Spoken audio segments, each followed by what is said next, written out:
मध्य प्रदेश को heart of India कहा जाता है क्योंकि यह बिल्कुल देश के बीचों बीच स्थित है। क्षेत्रफल की दृष्टि से यह भारत का दूसरा सबसे बड़ा राज्य है।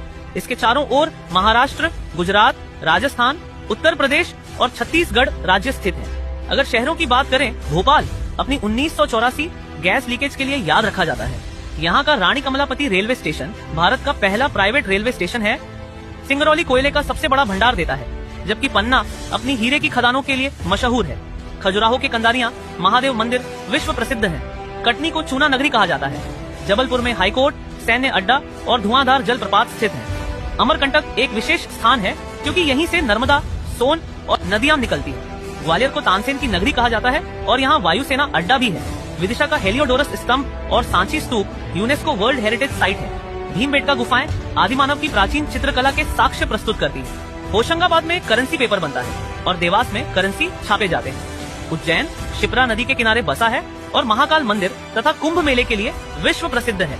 यहीं पर पहली वैदिक घड़ी भी स्थापित की गई थी। इंदौर सबसे विकसित शहर है, जबकि मांडू अपनी बाज बहादुर और रानी रूपमती की कहानियों के लिए मशहूर है। नेपनगर में अखबारी कागज बनता है।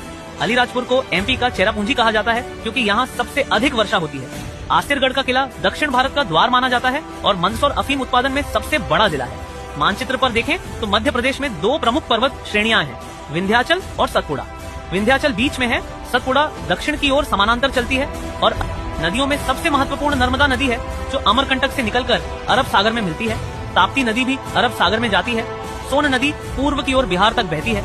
मध्य प्रदेश को टाइगर स्टेट कहा जाता है क्योंकि यहाँ सबसे अधिक बाघ पाए जाते हैं। ये अपने वन क्षेत्र और आदिवासी संस्कृति के लिए भी प्रसिद्ध है। मुख्य फसलें सोयाबीन, गेहूं और धान है।